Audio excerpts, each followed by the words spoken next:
Okay, we are back. I'm very happy to have on the Goldstein on Gelt Show Martin Ford, who is a high-tech hero based in Silicon Valley. He's also the author of a new book called Rise of the Robots, Technology and the Threat of a Jobless Future. Of course, Rise of the Robots kind of sounds quite frightening, but his book really explains why people who are working today might have to worry.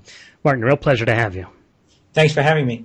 So with the rise of the robots, should we be looking forward to a net positive increase in jobs in the future, or is it going to go just the opposite? I think it will be the opposite. I don't think that, robots and technology in general, obviously we're not talking just about physical robots, but smart software and so forth. I think that collectively, in the long run, meaning over the next decade or two, it's very likely to destroy more jobs than it will create. And that's especially true for what we think of as typical workers who tend to do more average, repetitive, routine type work.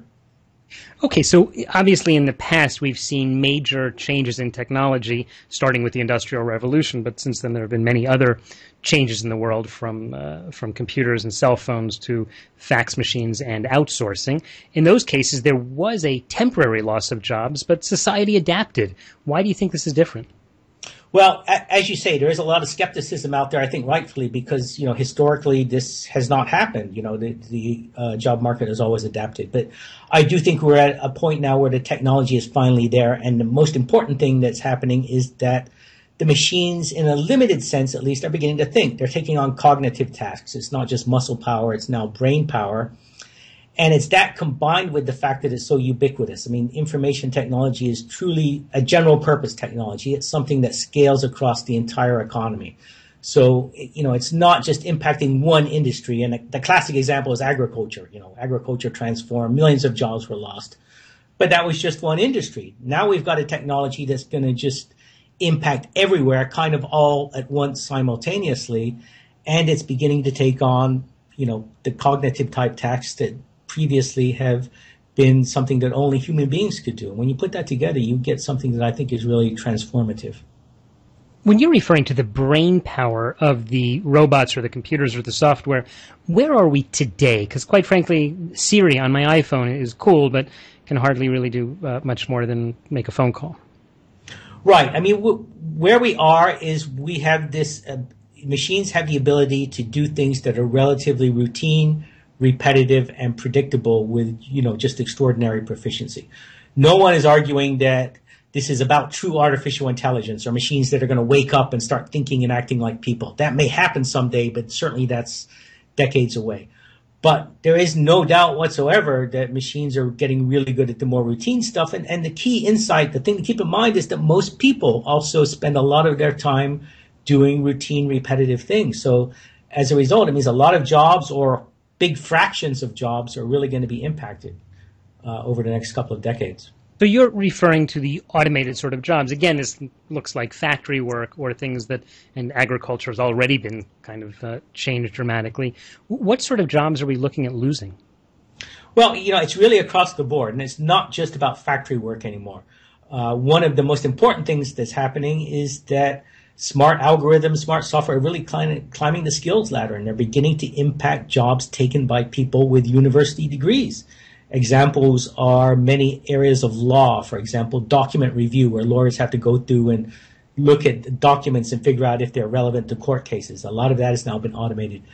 Some aspects of journalism are being automated. There are now sophisticated systems that are able to tap into a data stream and then take that data and transform it into a pretty compelling news story. And right now it's more formulaic areas, business reporting, sports reporting, and so forth, but it's getting better and better. And there's, I don't think, any doubt whatsoever that it's eventually going to have an impact. So that's the key thing to keep in mind.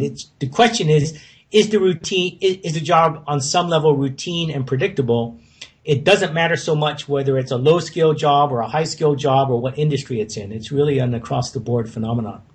We're talking with Martin Ford, who is the author of the best-selling book Rise of the Robots. I like saying it with a dramatic tone in my voice because, quite frankly, I keep thinking of the Terminator, but I'm hoping that's not where we're going based on your description. Let's talk about the types of jobs. Again, I want to dive in on this a little more because in the past, what we've seen is that when technology has changed, people have actually improved the level of the job they've gotten. In other words, instead of having to be a lawyer, as you described, looking up cases, which is pretty basic and boring. Now perhaps they get to do more analysis. They get to work more with clients.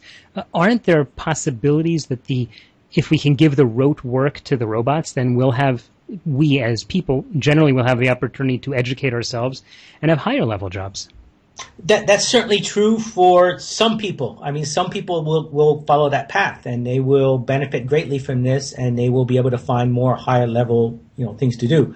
But my guess is that we're talking about a fairly elite group of our workforce. In the United States, just to give an example, we've got a workforce of 140 million people. What are those people doing? Well, I'll tell you what, they're not all doing high-level cognitive, blue sky, creative type thinking. Most of them are doing relatively routine things. They are driving vehicles. They are working in offices doing relatively routine things. They're working in retail stores. They're working in food service. Those are the jobs that really provide employment for the vast majority of people in our society. And it's pretty clear that huge numbers of those jobs are going to be impacted over the next couple of decades. Now, some people will successfully retrain for higher level things, but I don't think that everyone will. I think that we're ultimately going to have to figure out a solution for the people that are left behind by this. What do you think will be happening in terms of the investment world and the financial markets? Will that all be taken over by robots as well? There certainly is an impact. I'm sure you've heard of robo-advisors, which are becoming a really important force in terms of investment advising and management. Wall Street trading, of course, is already mostly algorithmic. Most of the trades are now done by machines. So I think you'll see that continue. So this is, it's going to be a critical impact in the investment world. What other changes in the economy do you expect we would see as technology improves? Well, the thing that I worry the most about is that all of this can have an impact on consumer spending. I mean, we have a market economy, and that economy is dependent on consumers who have sufficient purchasing power to really buy the stuff that's being produced. And if we don't have that, then I think we risk kind of a deflationary downward spiral at some point. And I mean, if you look around the world, there's lots of talk of deflation. You hear people like Larry Summers talking about secular stagnation. This is all kind of tied to the idea that there really isn't enough demand out there to really drive the economy. And that's something that could get worse if we start losing jobs or if wages get driven down by technology to the point where, the bulk of people out there just don't have enough discretionary income to really be vibrant consumers. Then we get into a scenario where we could begin to worry about that downward spiral. Well, perhaps they wouldn't need to have as much money because the technology would just make the cost of stuff cheaper.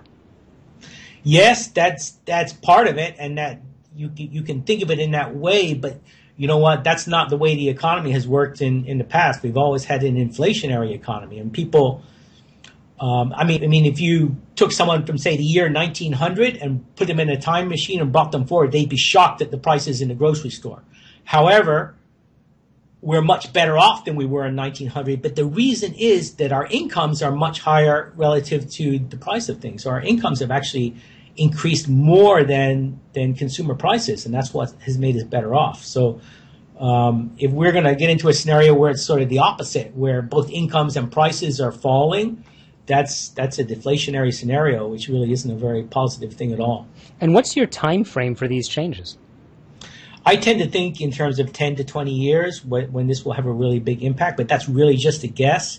And I'll tell you that I've talked to some people who are deeply involved in the technology, people doing research into AI and robotics, and some of them are much more aggressive than that. Some of them think maybe the disruption is coming within 5 to 10 years. So it's really a guess. We don't know exactly when it's going to hit because we are subject to an acceleration. Things are moving faster and faster, and so it could happen before we're really ready for it at all.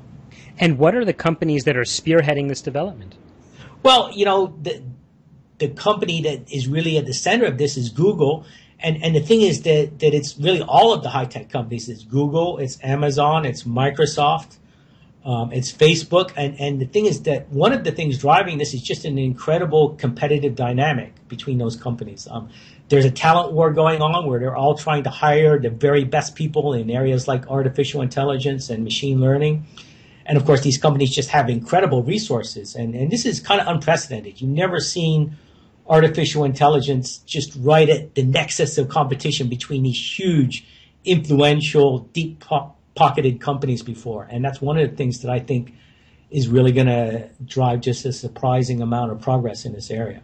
Well, I guess the progress is something we really have to understand, and I understand based on your description that this could actually be a huge, the change in technology could represent a huge loss of jobs, and society would be worse off. But I guess they're the optimists, I count myself amongst them, that say that ultimately these changes will create an adaptation in society where people will just figure out something to do. But naming that is very tricky. I don't really disagree with that optimistic take, but I think it's going to be a choice that we're going to face. I'm skeptical that it can happen automatically. A lot of people will just say, well, it will work out somehow.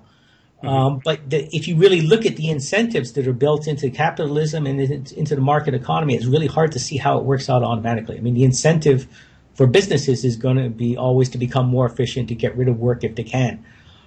So I think we can have a very optimistic outcome. We can imagine a future when no one has to do a terrible or dangerous job and everyone is made better off by this. But it's going to require, I think, a